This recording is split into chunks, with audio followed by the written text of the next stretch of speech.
Chapter 11. The Miracle. The next day was foggy. Everything on the farm was dripping wet. The grass looked like a magic carpet. The asparagus patch looked like silver forest. On foggy mornings, Charlotte's web was truly a thing of beauty. This morning, each thin strand was decorated with dozens of tiny beads of water. The web glistened in the light and made a pattern of loveliness and mystery like a delicate veil. Even Lurvy, who wasn't particularly interested in beauty, noticed the web when he came with the pig's breakfast. He noted how clearly it showed up, and he noted how big and carefully built it was. And then he took another look, and he saw something that made him set his pail down. There, in the center of the web, neatly woven, in block letters, was a message. It said, "Some pig." Lurvy felt weak. He brushed his hand across his eyes and stared harder at Charlotte's web. "I'm seeing things," he whispered. He dropped to his knees and uttered a short prayer. Then, forgetting all about Wilbur's breakfast, he walked back to the house and called Mr. Zuckerman. "I think you'd better come down to the pig pen," he said. "What's the trouble?" asked Mr. Zuckerman. "Anything wrong with the pig?" "No, not exactly," said Lurvy. "Come and see for yourself." The two men walked silently down to Wilbur's yard. Lurvy pointed to the spider's web. "Do you see what I see?" he asked. Zuckerman stared at the writing on the web. Then he murmured the words, "Some pig." Then he looked at Lurvy. Then they both began to tremble. Charlotte, sleepy after her night's exertion, smiled as she watched Wilbur came and stood directly under the web. "Some pig," muttered Lurvy in a low voice. "Some pig," whispered Mr. Zuckerman. They stared and stared for a long time at Wilbur. Then they stared at Charlotte. "You don't suppose that spider—" began Mr. Zuckerman. But he shook his head and didn't finish the sentence. Instead, he walked solemnly back up to the house and spoke to his wife. "Edith, something has happened," he said in a weak voice. He went into the living room and sat down, and Mrs. Zuckerman followed. "I've got to tell you, Edith," he said. "You better sit down." Mrs. Zuckerman sank into a chair. She looked pale and frightened. "Edith," he said, trying to keep his voice steady, "I think you had best be told we have a very unusual pig." A look of complete bewilderment came over Mrs. Zuckerman's face. "Homer Zuckerman, what in the world are you talking about?" she said. "This is a very serious thing, Edith," he replied. "Our pig is completely out of the ordinary." "What's unusual about the pig?" asked Mrs. Zuckerman, who was beginning to recover from her scare. "Well, I don't really know yet," said Mr. Zuckerman. "But we have received a sign, Edith, a mysterious sign. A miracle has happened on this farm. There is a large spider's web in the doorway of the barn cellar, right over the pig pen, and when Lurvy went to feed the pig this morning, he noticed the web because it was foggy, and you know how spiders' webs look very distinct in a fog, and right spang in the middle of the web there were the words, 'Some pig.'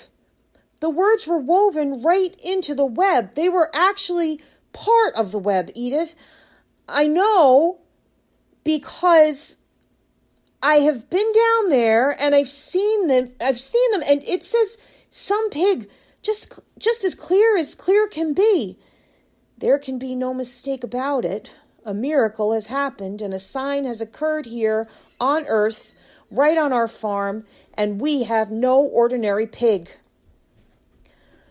"Well," said Mrs. Zuckerman, "it seems to me you're a little off. It seems to me we have no ordinary spider." "Oh, no," said Zuckerman. "It's the pig that's unusual. It says so right there in the middle of the web." "Maybe so," said Mrs. Zuckerman. "Just the same, I intend to have a look at that spider." "It's just a common gray spider," said Zuckerman. They got up and together they walked down to Wilbur's yard. "You see, Edith?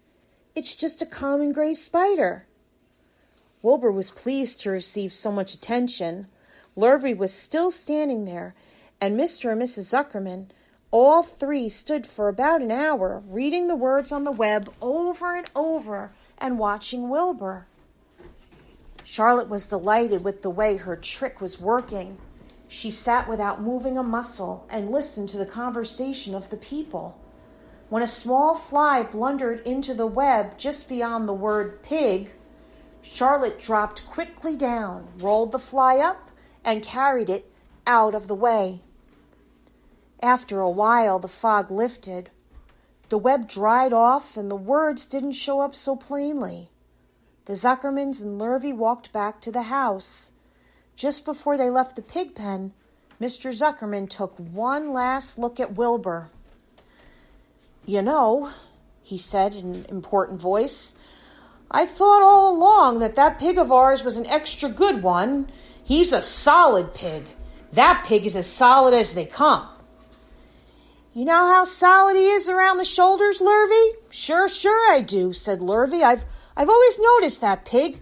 He's quite a pig." "He's long and he's smooth," said Zuckerman. "That's right," agreed Lurvy. "He's as smooth as they come. He's some pig." When Mr. Zuckerman got back to the house, he took off his work clothes and put on his best suit. Then he got into his car and drove to the minister's house. He stayed for an hour and explained to the minister that a miracle had happened on the farm. "So far," said Zuckerman, "only 4 people on earth know about this miracle. Myself, my wife Edith, my hired man Lurvy, and you." "Don't tell anybody else," said the minister. "We don't know what it means yet, but perhaps if I give thought to it, I can explain it in my sermon next Sunday. There can be no doubt that you have a most unusual pig. I intend to speak about it in my sermon and point out the fact that this community has been visited with a wondrous animal. By the way, does the pig have a name?" "Why, yes," said Mr. Zuckerman. "My little niece calls him Wilbur. She's a rather queer child, full of notions. She raised the pig on a bottle, and I bought him from her when he was a month old." He shook hands with the minister and left. Secrets are hard to keep. Long before Sunday came, the news spread all over the county. Everybody knew that a sign had appeared in the spider's web on Zuckerman's place. Everybody knew that the Zuckermans had a wondrous pig. People came from miles around to look at Wilbur and to read the words on Charlotte's web.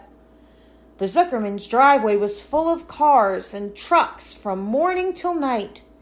Fords and Chevys and Buick Roadmasters and GMC pickups and Plymouths and Studebakers and Packards and DeSotos with gyrometric transmissions and Oldsmobiles with rocket engines and Jeep station wagons and Pontiacs.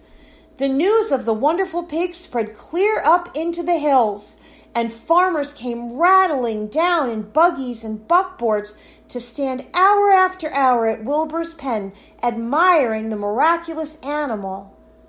All said they had never seen such a pig before in their lives. When Fern told Mother that Avery had tried to hit the Zuckerman spider with a stick, Mrs. Arabelle was so shocked that she sent Avery to bed without any supper as punishment. In the days that followed, Mr. Zuckerman was so busy entertaining visitors that he neglected his farm work. He wore his good clothes all the time now, got right into them when he got up in the morning. Mrs. Zuckerman prepared special meals for Wilbur. Lurvy shaved and got a haircut, and his principal farm duty was to feed the pig while people looked on. Mr. Zuckerman ordered Lurvy to increase Wilbur's feedings from 3 meals a day to 4 meals a day. The Zuckermans were so busy with visitors, they forgot about other things on the farm. The blackberries got ripe, and Mrs. Zuckerman failed to put up any blackberry jam.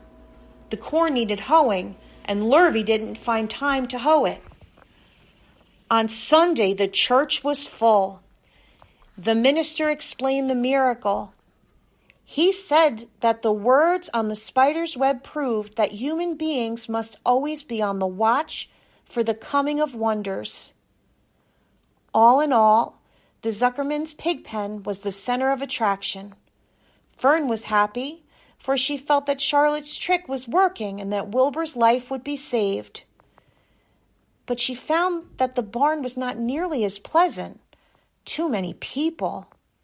She liked it better when she could be all alone with her friends, the animals.